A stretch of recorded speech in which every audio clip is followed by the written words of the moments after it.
A very good morning to everyone and welcome to SUSS Early Childhood Public Lecture Series. My name is Cynthia Lim. I am the Head of Program for the Bachelor of Early Childhood at the Singapore University of Social Sciences. Before I introduce today's speaker, I'd like to gently remind everyone to turn off your microphones during the presentation. The presentation will take around 45 minutes, after which we will invite questions and comments where you can either type in the chat box or unmute yourself and interact with Dr. Sudha, our speaker today. It gives me great pleasure to introduce Dr. Sudha Swaminathan, who is the Distinguished Professor of Education and Director of the Center for Early Childhood Education at Eastern Connecticut State University, USA. Her areas of expertise are in early years, math, and education technology. She has conducted many years of research and published in areas relating to teacher-child interactions in math, play, and also the impact of technology apps in children's social cognitive growth.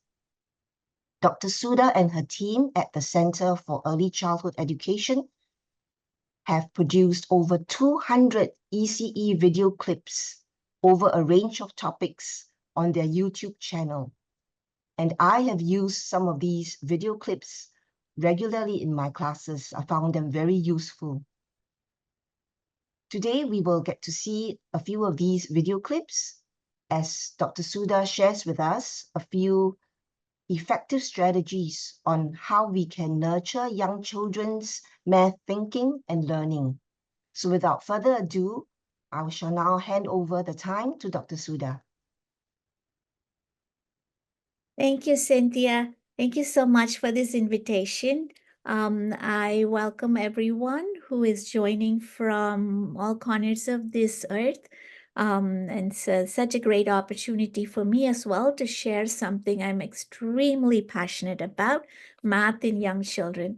So good morning to everyone in the Singapore area, and good evening to everyone on the other side, and good day to anybody who's in between all of that.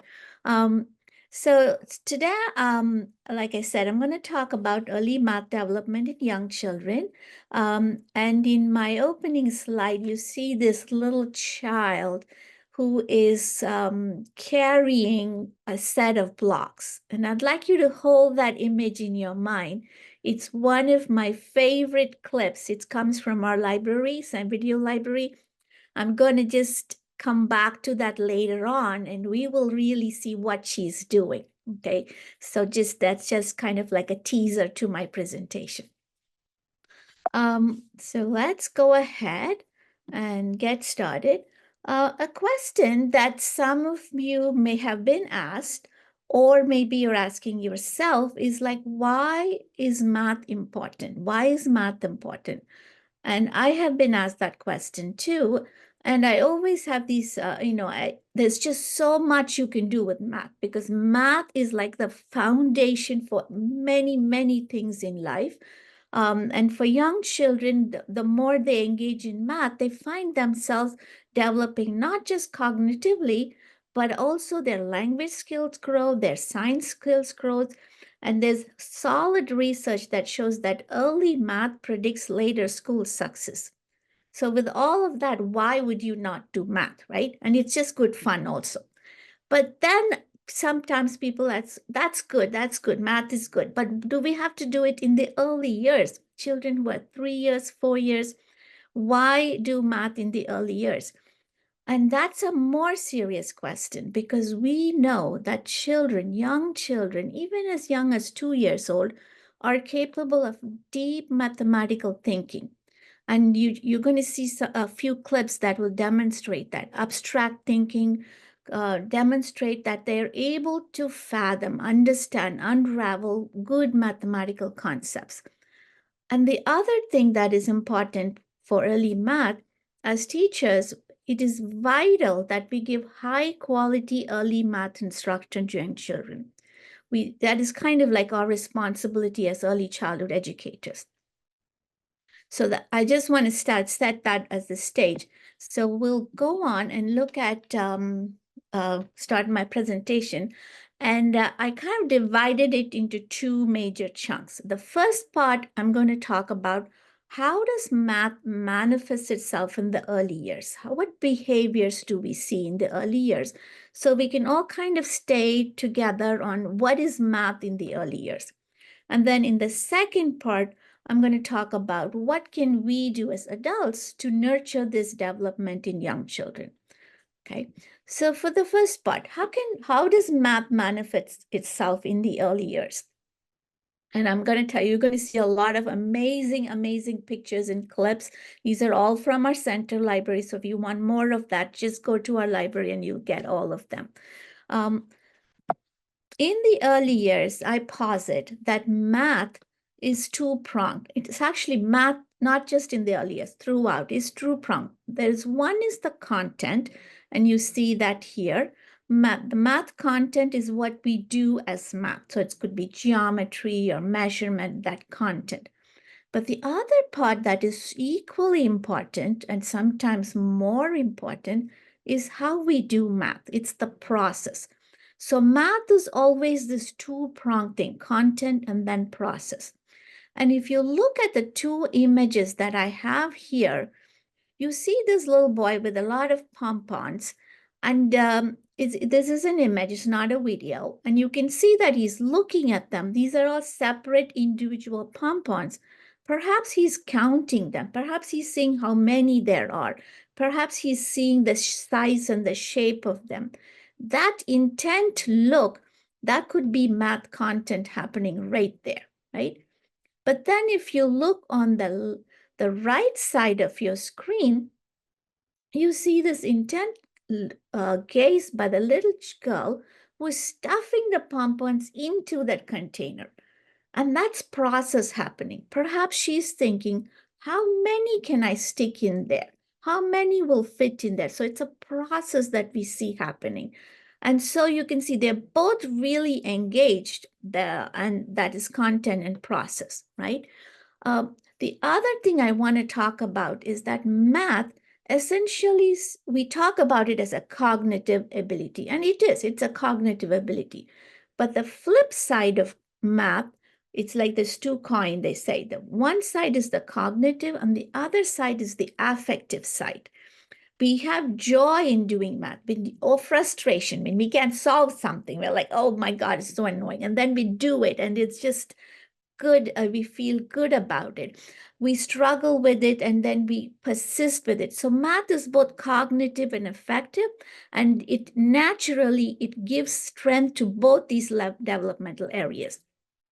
Okay, so in the next few slides, I'm going to talk about math content in early years and then math process in early years. Okay, so let's go on to math content. And like I said, we're going to look at early math content and process. And since we're going back to the early years, I want to say what we see in math in those early years are kind of the precursors of what becomes the solid mathematical content in the later years. And just to keep us on time, and so I can kind of finish everything within my allotted 45 minutes, I'm going to talk about 4 math content. One is number sense, just the basic good old number sense foundation for math. Then I'm going to talk about patterns, which, as we know, patterns is like the baby that grows into algebra. And then measurement, and then finally geometry. So I'm going to talk about those 4 contents areas. So for the first one, and this is my first clip, I'm going to show you a clip from our video library. This is me working. I had the fortunate opportunity to work with my toddlers. And you're going to see this child playing with a castle. And let me play the clip and you'll see what happens. Okay. Cynthia, let me know if the clip doesn't play or you can't see it from your end. What can you put on top of this? Here for you. Princess here. What about this? Will this fit on top? The two horses. Yeah, that's two horses. Where's the other one? It's so fast. So fast?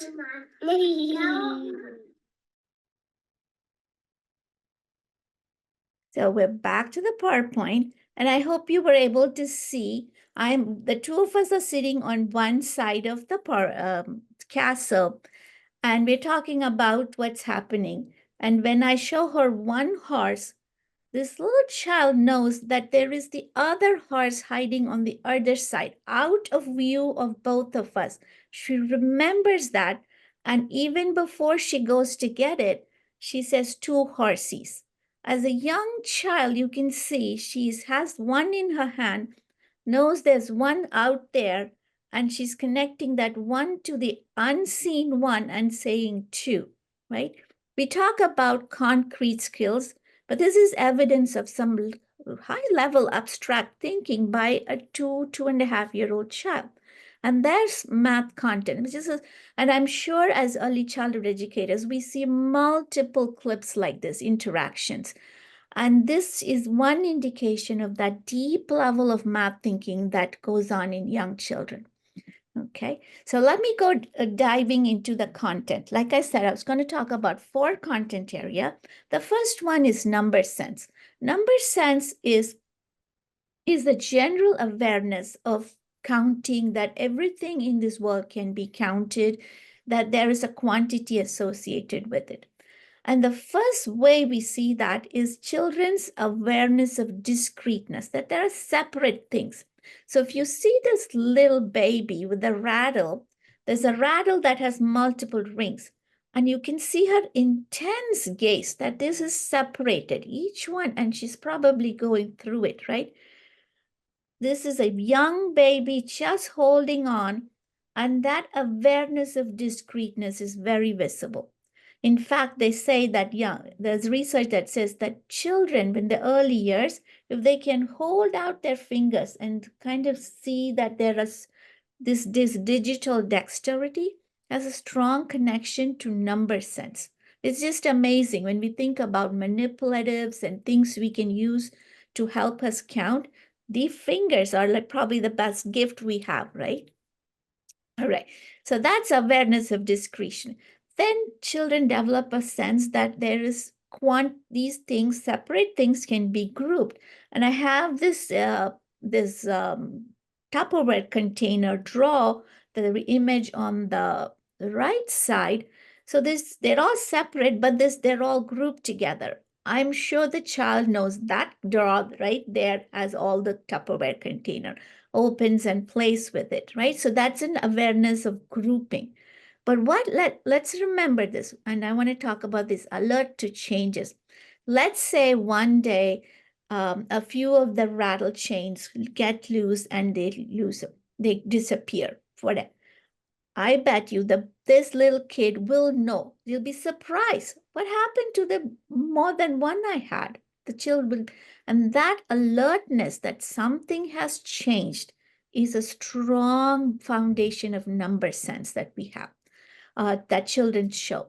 And gradually you see that thing developing into there's all this quantity and there is number and they're actually connected. So these are foundational number sense, right? I'm kind of going through number sense pretty quickly, but you get the sense that this is a very, very important developmental level in young children. And I want to talk real quick about counting. Counting is really the association that everything can be counted. They have a number attached to them. And the work by Clements and Sarama that I've cited down below kind of breaks down counting to all of these nuances. And I highly encourage you to look that up. But I just pulled a few for you to share. One of the early stages of counting is when children kind of sing it. They go 1, 2, 3, 4, 5, 6, 7 in their own language. And it's a song. It's not counting really. It's kind of their chanting, but they're aware of the number words. And after a while, they start to recite the number words, and you see them slowing down. 1, 2, 3, kind of slowing down. And you know that they're kind of saying these are special words. And then comes a stage where they're corresponders. That means for every word they understand, every number word, there is one object. So it's kind of the beginning sense of one-to-one correspondence. Possibly something like that is happening between the father and the child right here. And then eventually they start to count. They can count to a 10. They can count to a little bit more than that. They might drop a team number, but they're starting to count. And somewhere after that is the producer stage, where if you ask a child, can you give me 3? They'll count 3 and give it to you. That comes much later because now they're able to count. They can associate to an object and they can bring it together as one group. Huge progression, right? These are huge, huge skills that we sometimes take for granted. A number sense is just all of these amazing abilities. Let me go on to the next content area, which is patterns. Very, very popular in the early years. And like I said, patterns is so critical because eventually patterns is the math skill that becomes algebra. And repetitions is a very important part of patterns, right? Like this image here of the baby hiding the toy under the blanket, and they open it and say, where's the toy? There it is. And they go over and over. That's a strong recognition that this is happening. And then they recognize the repetition. They love repetition because it's just something they understand, they look forward to, and it is patterns happening right there. But the fun part, and this is something I encourage my teachers, my students to do, is once switch it around, take the toy away, and the baby, the child will be like, oh, what happened? And when they recognize the anomaly, the pattern broke, that's like you can see there's a cognitive leap happening. They're just climbing up that thing. And then later you see them initiating patterns. They themselves start to do patterns, like their outdoor play on the far right image of the child with her parent doing a pattern in orange, blue. All of those are really strong pattern abilities. You also see pattern in play structures when they are, say, playing a board game and it's your turn, my turn, I roll, then you roll, or they go play outside, I throw, you catch, I throw, you catch, we drop, we run, all of that patterns, right? And we don't think about it, but math is really everywhere helping children develop those skills. After patterns, I'll talk about measurement as my next content. And in measurement, in the early years, what we see is comparisons. Is this big or is this small? Do I have more than you? That kind of a comparisons. And children are very clearly aware of that. It's not about how much I have, but do I have more than you? It's just a size comparison. And sometimes they're perceptual, as in the child looks at something and they say, yeah, I think you have more or I have more. And then you have direct comparisons. And for that, want you to look at this picture. The child is holding this long rope, and often they'll put it against themselves and they'll say, I'm taller, I'm bigger than this stick or whatever that is, right? That's a direct comparison. So being able to see things, that is foundations of measurement. Then comes their ability to connect to sequences. So you have the far right, the image of the child squeezing paint out of a bag. And as it drops, it's a quantity, it's a fluid amount that is dropping down. And you see the child is seeing the droplets and you see that connection happening. And now we see number sense, which we saw a few minutes ago, connecting to the attribute of that volume in the bag. And gradually, as they recognize attributes of length, attributes of space, which is area, and these things start to develop slowly in the early years. Let's see, the last content area I wanted to talk about is geometry. geometry, as we know, is spatial awareness and shape awareness and manipulating shapes. And I have all these really wonderful pictures. In the early years, we've all done this with babies. Hold the babies up, so kind of changing their perspective on their mother. You see a little boy here peeking out of the playscape, so he's seeing from inside out, or the children inside a box looking out. Location, perspective, or moving from where I am to somewhere else, like this child in the bottom right corner, reaching out. You see, all of that is space awareness, right? That's all foundations to geometry. And we do want to give children all these experiences. Then comes actual, if you have manipulative shapes and things, they students start to sort them. They say, all the curved pieces are one kind and all the non-curved pieces are one kind. Or they recognize that these have sharp edges, these don't have sharp edges. So they start to see some of these features of shapes, right? They start to compose shape, they start to build things, they start to look at maybe a book and say, oh, that looks like a circle, and they start to identify these things. So there's just this geometrical awareness in young children.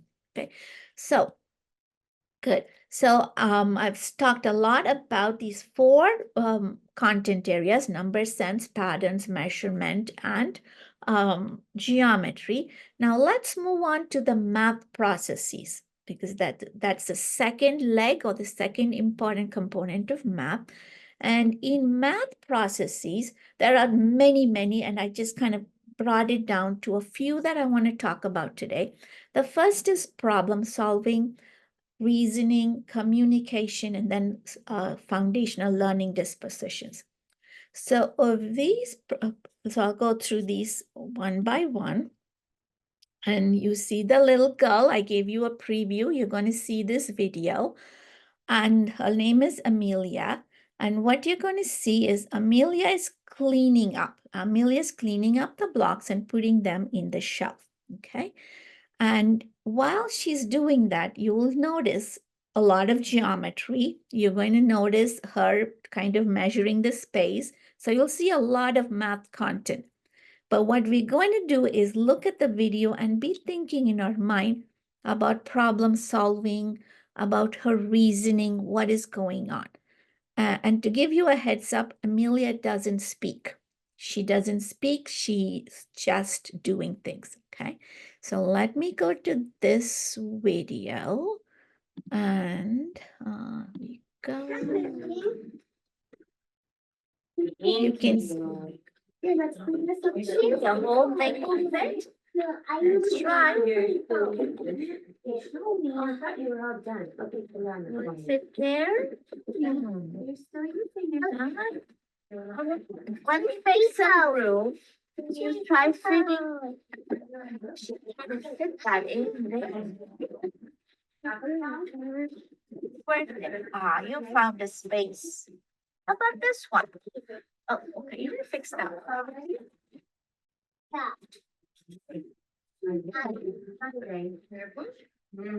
For those two. More. One.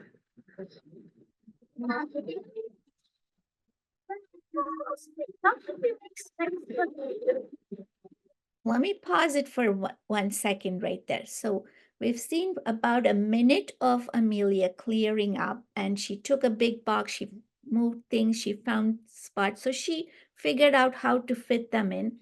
So she was problem solving the cleanup part, right?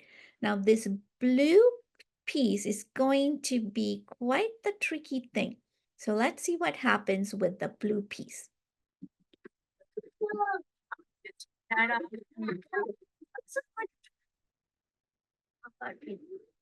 I'll move this. Is there place now? Yeah.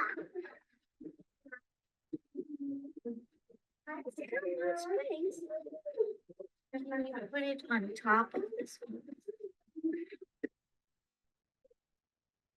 Oh, keep pushing.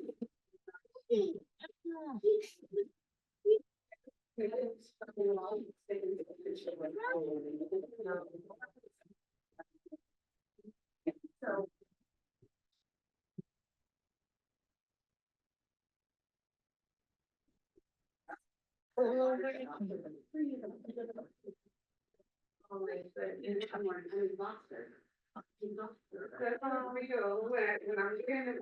That up there. Okay. One there. This one. Okay. So I'll pause again. One more minute has gone by, and she succeeded, and some pieces have actually fallen down, but she's still persisting. I'm trying not to help her as much as I can, and giving her the ownership of it, and she's keeps working.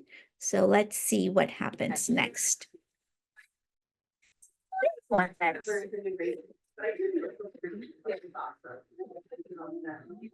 and push it.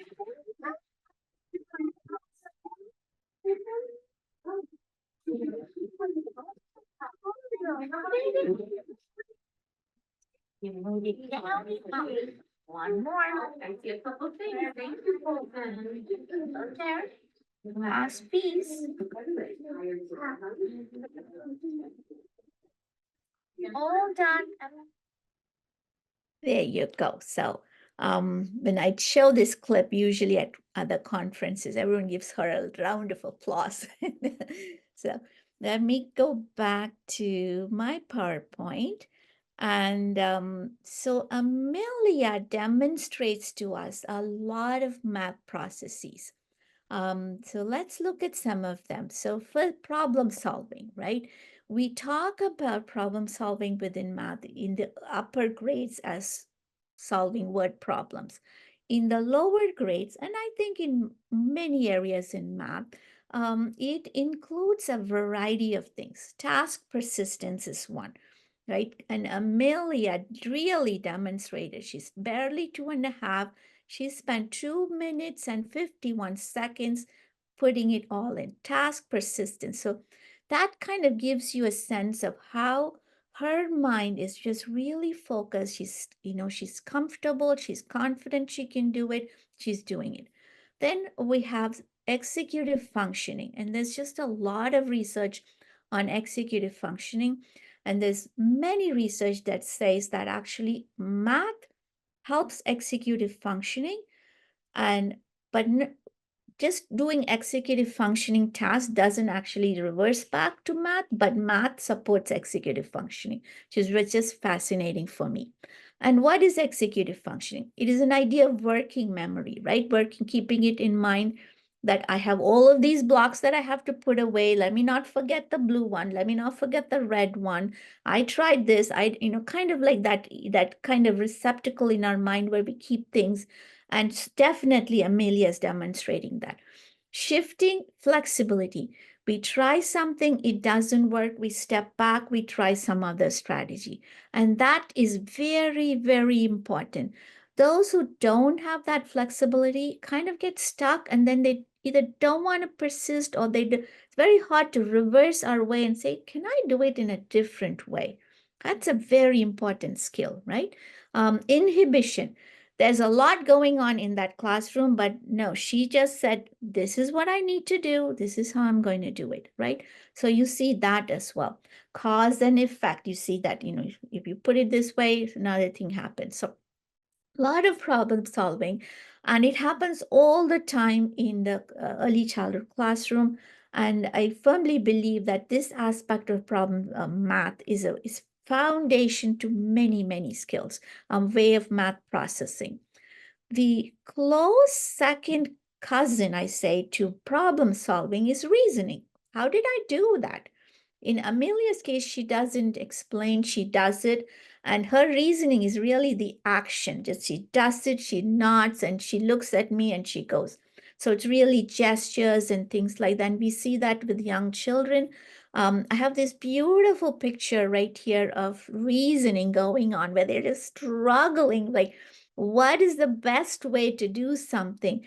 And that is one amazing math quality, strategic planning. It's not enough to just do something, but we want to be efficient in our processing.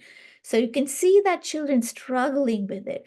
And often young children, when they're starting to reason, they might just say gestures or action or words, or they say because, or they'll just repeat what we said, but all of those are good. That's good. Even if they say because and they just walk away, it still is reasoning and well worth children to engage in that. Let's see, the third process I want to talk about is communication. Communicating about math is very, very important. And this could be through gestures like Amelia did, or it could be responding to questions, describing, explaining, drawing, and kind of doing all that. And those are very, very vital to math. And I'll talk about math talk in a little bit. But I just want to really emphasize that a very critical math process is communication. In one of our early research, we found that the more children talked and the more teachers engaged children in talking, their math post-assessment math scores were that much higher. So it was really, proven that communication is very important. We have to talk to children about math. We have to have them talk to us about math. And then finally, the last process, which I kind of pulled together is learning dispositions, is kind of that affective aspect, right? We want children to engage in math. We want them to be curious, like this boy, tearing the piece apart. If I tear this big sheet apart, how many smaller pieces can I get? Kind of exploring that. Even I love this picture of the siblings. One is inside the basket and the other is trying to push. How many can I put a sibling and my laundry inside? There's just a lot of things, but it's very engaging, a curious sibling work. And I'm sure there's a lot of planning and collaboration going on. These are all math processes that we want to naturally engage, embrace when we see it, and really support, right? So those are the four math processes. And now I'm going to move to the second part of my presentation, which is, this is great. We know what content, what process children need. How do we as caregivers, teachers, adults, what can we do to nurture that, right? The first one I want to say is that intentionally plan math experiences in the classroom. There's sometimes people or educators, everyone think, we want to have an open curriculum. We want to have a holistic curriculum where we do a variety of things and then infuse math into this, that, and the other. That is great. That is great. But research has proved, as really said, that if you do that, that's great. But when we do that, we only do dedicated math about 10 to 15% of the time. We don't do it much. So if we want to engage children in math, we have to intentionally plan experiences. And these could be any centers in the classroom. These could be play-based outside. These could be role play, but we want it really thoughtfully include it. That's like one thing I want to say. And in this image, oh, that's Amelia again, actually. I did, right? So this is an intentional activity. It's a very simple one. What the teacher has done, each child has a string. They have the strings of different length, and they've just went to the backyard of their school where we have many trees, and they just circling the tree trunk with the string to see, can my string go around the tree trunk? They're not measuring the diameter of the tree. They're not thinking that, but they're thinking about the process. They're engaging in a measurement, and they're going around doing it. And it's intentionally planned. The teacher gave them string. They told her, she led them outside, modeled, and then they went on and comparing all of their strings. It was a beautiful, beautiful activity, intentionally planned. The other thing I want to say is my third bullet. As teachers, as we plan, we want to think about both content and process. If we don't, I feel like sometimes we just focus on number sense. How many things can we count? How many shapes can we do? And it kind of becomes one-sided. We want to always think about what problem can they solve within that concept. what can I talk to them about? So really be thinking about both content and process. Then the last two, building on children's strength and building on children's interest. I think early childhood educators naturally do that. And we just don't want to forget that within math, that there are, we just want to naturally include that pedagogy into this. So that's my first recommendation. We want to have these math experiences across all content and process, like I said. We strongly suggest board games as a very, very important experience. And in this far left top picture, you see that the teacher and the child, excuse me, are have created their own board game, and which is very popular, that they can create their own board game with pictures.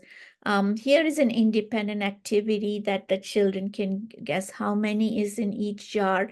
I like that there is the varying quantity that kind of gives them a sense of comparison, like I talked about earlier. Making puzzles of their own, and you have up here different kind of cylindrical, and they are putting kind of liquids into them, kind of seeing how that process works. Another board game created by the children, and then some app on the thing. So we just want to have a lot of intentional exercises, a variety of them. This one is a coding exercise, and this is fresh off my research. Just last spring, I was working with children in our preschool using this B-bot. It's a programmable robot, a small thing. And across the board, all children improved in their math skills, just engaging in 4 sessions of planned coding exercises.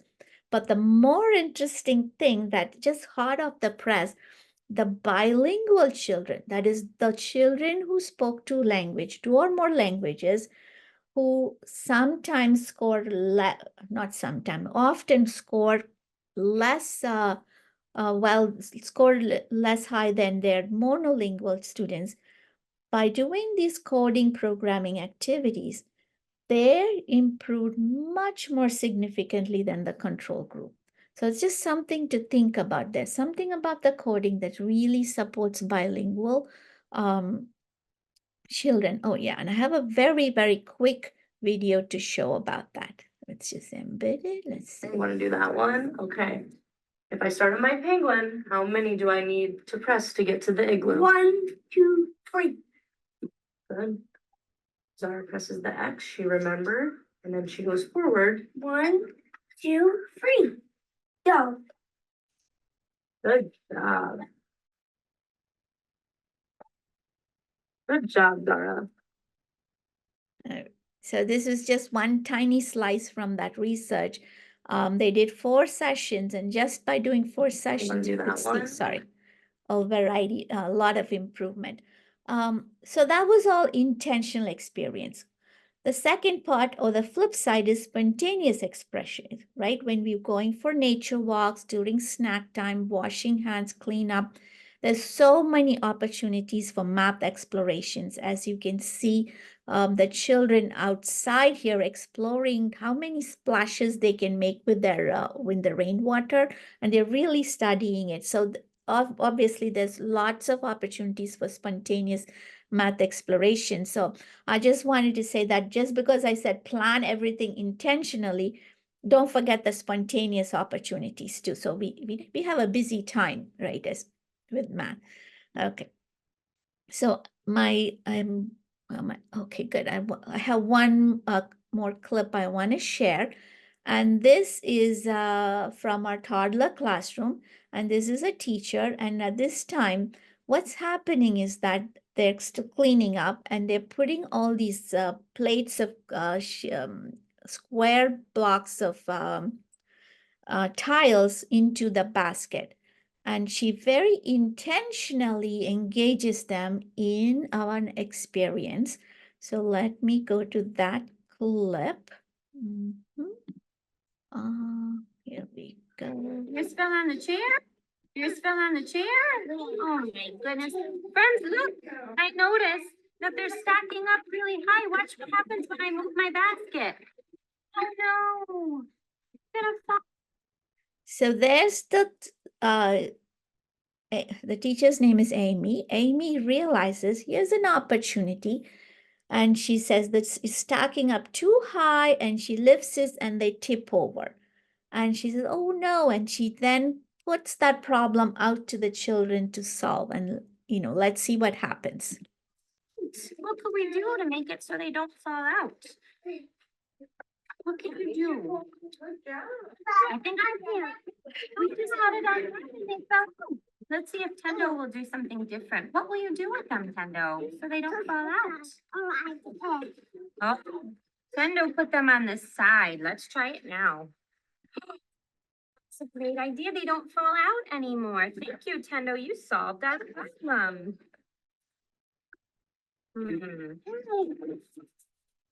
There we go. Thank you, Amelia. Okay. So, sorry.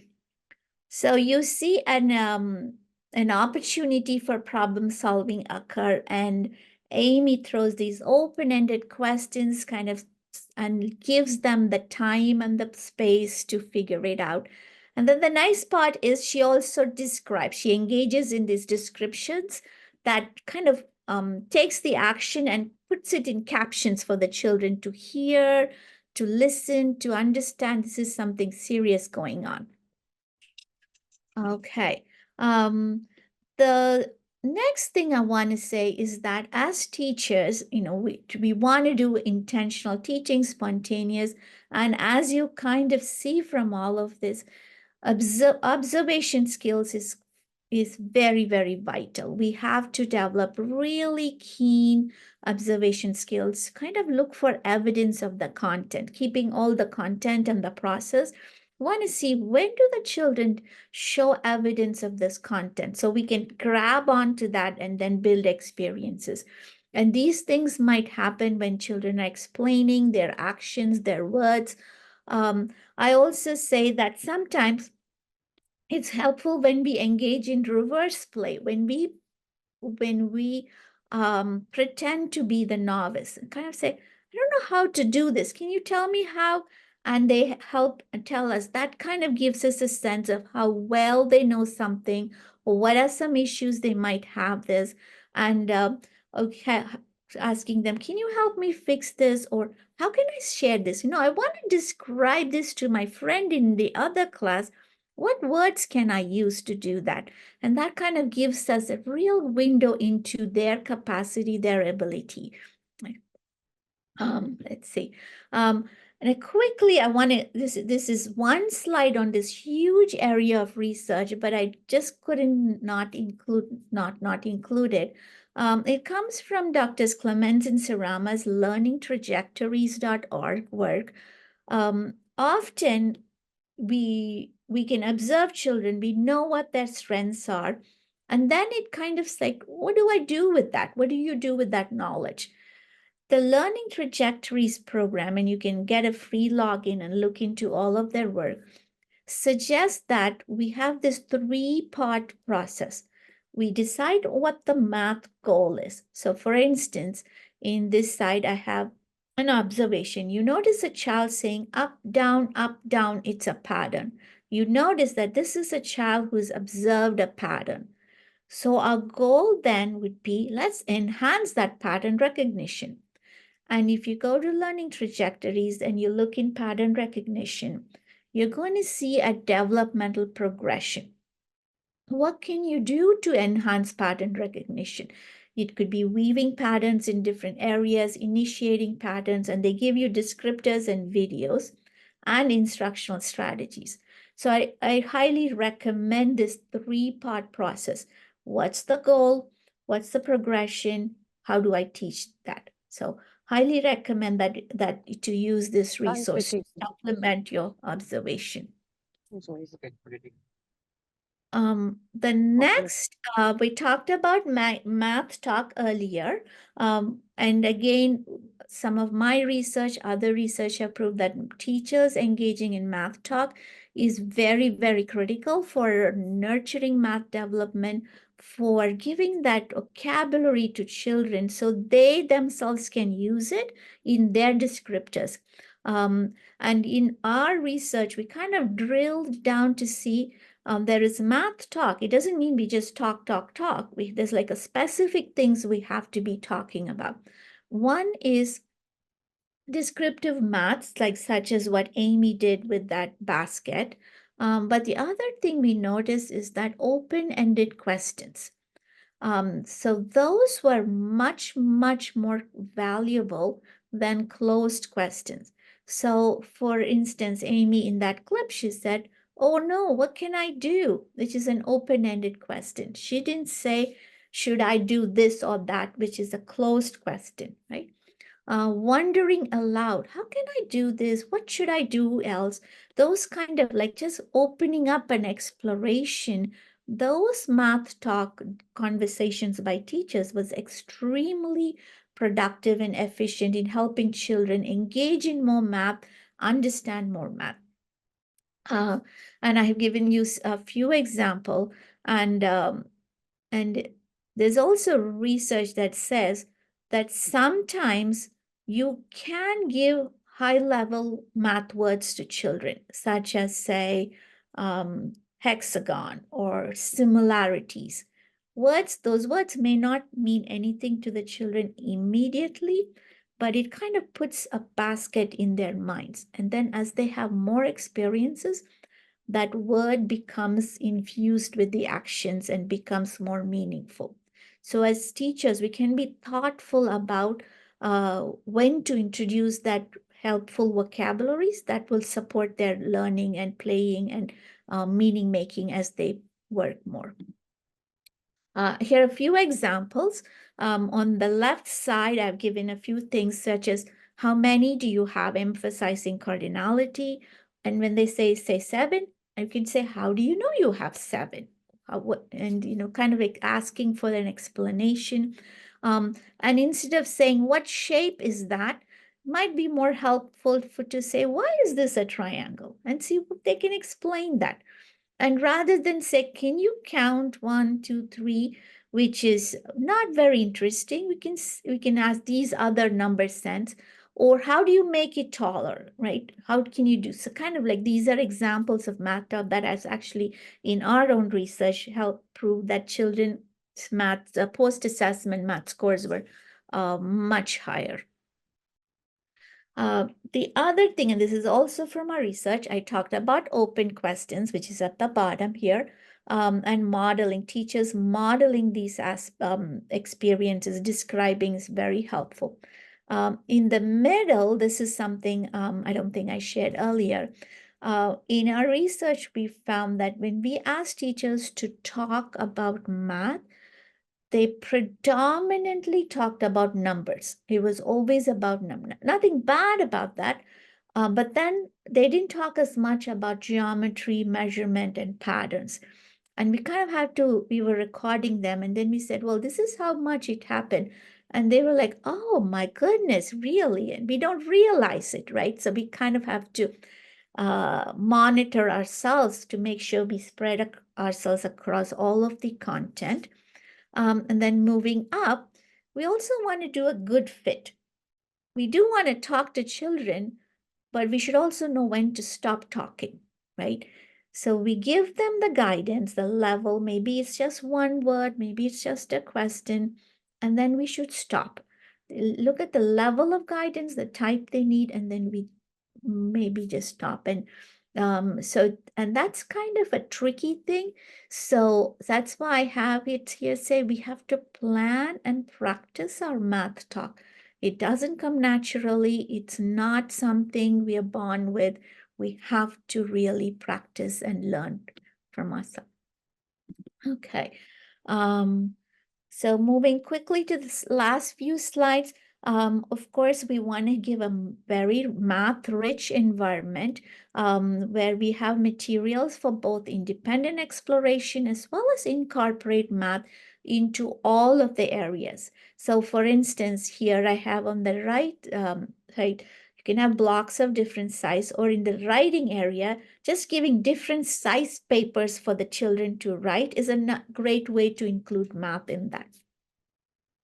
Let's keep going. We would incorporate math, like just putting a measuring tape within the play area. Children were immediately looking at it, questioning what's going on, and exploring lent itself to a lot of math. Just by putting these sheets, now I'm looking at the right picture, these colored pictures, children were naturally sorting the shapes. And it lends itself to these independent play opportunities in math. Okay, let's see. And then I talked about math environment. In math environment, obviously you have materials, but the other important thing is that to remember that we need language to learn math. And both in your where you are and where I am, we try to recognize both the first language and the second language, or both languages of the children, to make sure those are depicted in the classroom. And what we have done is ask families to share where they have shapes or numerals in their home, and we would include that in the classroom. So it's kind of bringing both of the cultures, both languages, and displaying it, which acknowledges and kind of gives the resonance to children who are bilingual. And these are some examples of that. Over here you have, I think it's just a chart of their line chart, but they have, instead of writing just 1, 2, they have put the quantity as well. And they also have symbols from their home that have, and we have something similar here on the floor that children can images from their home, and written in their language as well. Okay. Oh, I am good. This is my very last clip, and I can show this clip or not, or just wrap it up. What do you think, Cynthia? I'll let you guide me on that. Should I show Please that? go ahead. Yeah. Go ahead. Okay, Yes. good. So this is 2 of the children, and they are engaging in patterns. So you can see, okay.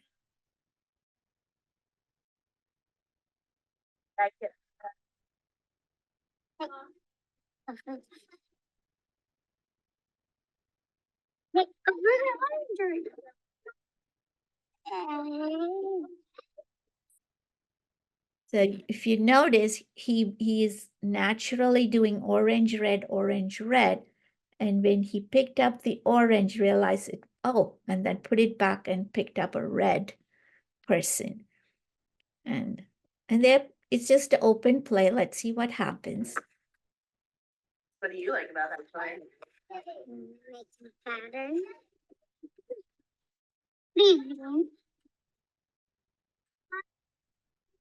Making patterns.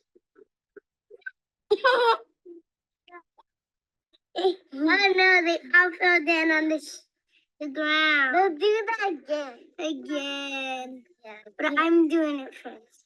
Yeah. I'm doing the pattern first. I need to make a lot of people. Wait, this is orange red. Orange red. Ah! Ready? Not yet. Not yet. What's that one doing? Is he walking? Not yet, not yet. I'll go. Not yet. No, one more. You need to line up there. That one not line up. Wait, no, I already put it. Look, ready? Oh, we're not done your person. Oh, let's do it to you. Yeah, we'll wait. Okay. So let me back. So we saw a lot of things, and I'll let you reflect on it. There was patterns, there was recognition when the pattern broke and they had to fix it. I also like how how positive the dispositions was, right? They were taking from each other, sharing, enjoying that the falling, and then deliberately working on that. So you see a lot of happy math going on there. And with that, I will stop. I think, oh, just an hour. I did put my email there. If you have questions thereafter, you're welcome to contact me. And this is our website, and all of the clips and many, many more are there. And we completely freely available. So if you wanted to have more of what I said or other topics, they're all there. And I do have to acknowledge that they're authentic clips, right? So they're not in this day of AI, which I have nothing against AI, but these are real clips, real children, real families. So we only ask that you enjoy them, share them, but treat them with the respect that they have given us the opportunity to share it with everyone. So with that, I'll stop. And if there are any questions, I'd be happy to answer. Thank you so much for the informative talk, Dr. Sudha. I particularly enjoyed the video clips, the pictures, and the stories behind them. I see that we do have a mixed group in the audience today. I see my SUSS colleagues, associate faculty, early childhood teachers, center leaders, and some of our students. So at this point of time, I invite you to ask your questions or post any comments you have. You can use the raise hand icon at the bottom of the screen so that we know you wish to speak, if you wish to interact with Dr. Sudha. You can also type your questions in the chat box, and we'll see, we'll try to answer them. Dr. Sudha will try to answer them. Yep. Yes, certainly. Shall I stop? Yes, good.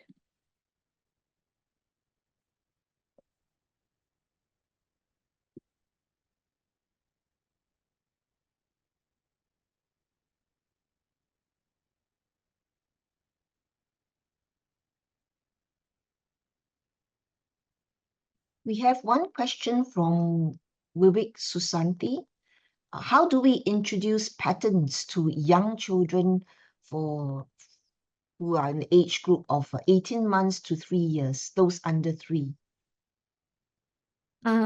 So for the early years, or any years, any time really, I would say do it as a play exercise, as a engaging activity where you're lifting up the baby, you're going up, down, something like that, or saying you're here, you're not here. This kind of just engaging, so they start to recognize the unit, which is that one thing like up, down, and they know what's going to come. You'll see it in their face, their expression, and just those physical exercises really embeds the recognition of patterns. Children don't use the word pattern until they're much older, obviously, like the children, the last clip that I shared with you. But anything, it's always by engaging them in the actual process rather than teaching them this is what it is, which is not as exciting. Yeah. Yes, for patterns, I think most of us in the early childhood field, we would think of things like AB, or ABC pattern, and we use that quite a bit, even in Singapore. Yeah, so maybe for the younger age group, that might not be so useful for them to be able to see patterns in that way, the AB, and ABC. We can be quite fixated with teaching patterns using that mode. Yeah. But I think you bring up a good point, and I briefly mentioned it earlier. Math is an abstract. It's a very abstract idea, right? And then there is the concrete piece of them actually doing something in a repetitive manner, and that's a concrete thing. And when you do that with the young children, you just stay at the concrete level. But then as they get a little older, even 3 years, for us to say, oh, that's an A-B pattern, if we model that, like you say, you do it, we are taking that concrete activity and putting a layer of abstract connection, and then they take it, they understand it. So really, children are capable of making that connection, as we all know, right? Yeah. Yes, we have a question from Lim Pacia. She says, my center uses flashcards and storybooks for math. Is it a good method compared to experiential learning and using concrete materials? Mhm. Um, so I would recommend adding more explorations and experiential learning as you feel comfortable, right? I never say just throw it all out and start afresh. I mean, we as teachers have to be comfortable with what we are doing, right? So gradually decide one thing that you're maybe more comfortable and just infuse that, and then gradually make it a more natural experiential exploration. Um, I will say there was plenty of research has says that if you kind of teach math skills based, it's really not that long lasting. But at the same time, if you don't want to throw away the skills either, even when we do open-ended, right, we want to have the skills too. So, I would say gradually infuse more free open explorations. Okay. We do have quite a few questions in the chat box. Okay. If any one of you would like also to voice these questions out, that would also be great. Right? There is a question about multiplication. At what age is it suitable for us to introduce multiplication concepts? And compared to rote learning, the times table, what might be some fun way to do that? Yeah. Multiplication as the serious skill of multiplication, I don't think we do this until at least first or second grade. But if you think about the concept, what is multiplication, right? The idea of taking one set of row and then you just replicating over again. That as an exploration can be included whenever the opportunity comes up. So I see that you really have to gauge what you're doing with the children and what layers, what they're capable of, and introduce it gradually. But as a skill of those, I know the rote multiplication tables and all of that, that probably can wait for a little later, second, third grade. Thank you. And there is Jill Leong asked this question about what is the suggested minimum wait time that we allow our children to problem solve their tasks, especially when they seem stuck in the process? Is there a pattern in the wait time in terms of age? Right. Very, very good question. That's a really great question. I don't know I don't know the answer to that. I don't think there is a table to say age and things. It really depends on the child. For instance, if you look at Amelia, she was comfortable waiting and processing it. So in her case, I mean, but it wasn't long, maybe 2-3 seconds really at the most. In other children, as they get older, I think if they're really processing, and I think you have to watch the child, are they stuck or they are still processing? Because a silent face could mean one of two things, right? That they are still figuring it out, or they might just be like, need a little nudge from us. So it really depends on what is happening. And again, we have to observe the child and see that thing happening. So I often say, children, when they're really deeply thinking, they don't look down at what is happening. They might look out the window. They might have a far gaze. And those things, we need to stay quiet. Anything we do at that minute could disturb that deep thinking. So we have to be very observant, really, about children's, any students' processing. So it's not, I think the answer to the question is, first, I don't know though if there is a wait time, and it all depends on the child, the situation. It's a good question. Yes, I think I also have this question about interrupting children when they are playing as well. When do we try to infuse math thinking, or are we actually interrupting their play and their Yeah. thoughts, right? So it's the same Right. thing about Mhm. observing what's happening and how they're gazing or how they're thinking. Yeah. Yeah. I spoke very briefly about that. That was a good fit research that we did, and there's a paper out there about it as well. And we found in our research, we found several interruptions, or the children are playing, and the teacher comes in and says something very mathematical, completely ruins the play, and it goes in some other direction, or they lose interest. Yeah. Peggy Z has a question. I'm very interested in your research on coding. I'm wondering if you felt that getting children to move about forward, backwards, left, and right, and including the number of steps in a large grid on the floor would help children to physically experiment movement in tandem with working with the B-board on the floor grid. Yeah, it's a fascinating research. I also enjoy doing that.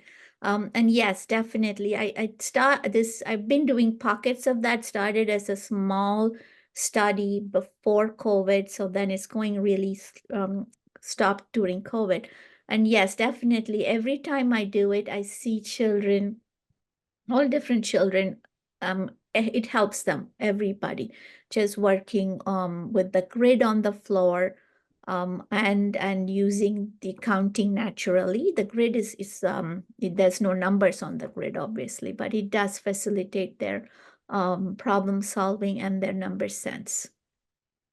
Yes. There is a question also from Christine Chua. She asks, what advice would you give in terms of intentional math planning if I wish to engage toddlers in a big class? I think we might have rather large ratios in Singapore. So if we have 3-year-olds in a class of, let's say 12 to 15 of them, how do we engage under threes in big classes for math? Yeah.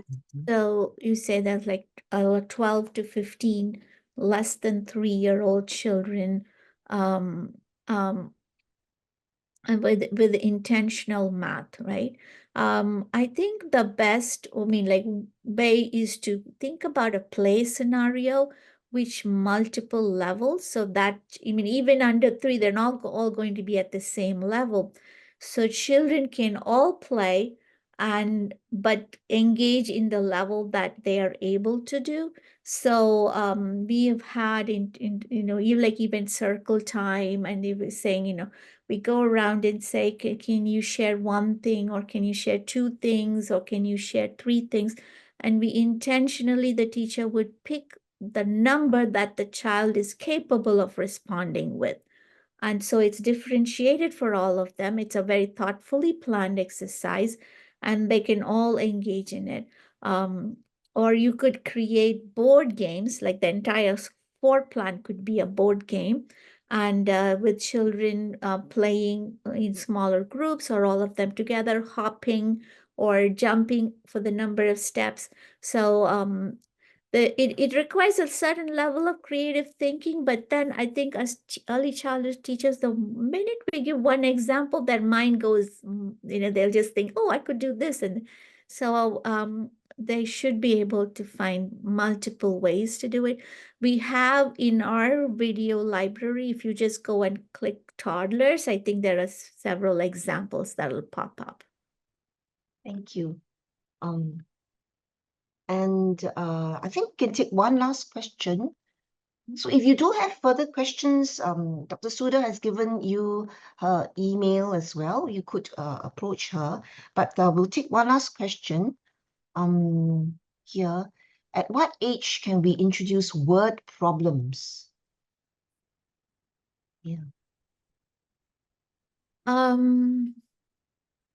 If you think about it, word problems as they are in the upper grades, as in like, they're just a story, right? We're really a story that is happening. So if we have a suitable story, something that the children are interested in, as you are reading the book, as you're reading the story, we could ask questions. Oh, I see, The Very Hungry Caterpillar, which is a very popular book in the US. You could ask questions now, now the caterpillar ate this fruit, how many more is it? I mean, kind of infuse that within the story as it happens. So we really think about what is the essence of a word problem. I think you can start it as early as you want, as long as it is appropriate and the child is engaged and interested in playing along with you. Yeah. Okay. You just don't want to do it like, oh, today I'm going to do word problems and come what may, I'm going to do it. That never works, right? Yes.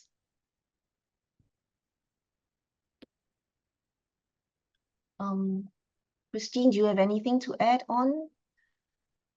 Christine, Shelley? Well, this was fantastic. Thank you so much. It was such a thorough, wonderful overview of what's important to think about, and I really appreciate that. And I mean, it raised so many questions and issues that I think everybody probably shares, and that's what's the best thing about these kinds of talks, is it gets us thinking about things. So thank you. I just want to thank you for such a lovely job. It was beautiful. Thank you. And the examples and videos were so great. Thank you, Christine. I really appreciate that. I admire your work, so it's it was very nice to hear your words. Well, it's great to see you again too. Okay. Thank you. Thank you so much, Dr. Sudha, and for all of you for joining us today. So we will bring this talk to an end here, and this talk will be recorded, so we would have it on our YouTube channel, SUSS YouTube channel, if you want to access it again in future. And at this point of time, we would greatly appreciate your feedback to us. If you could take a few minutes to share your feedback and your opinions and your comments.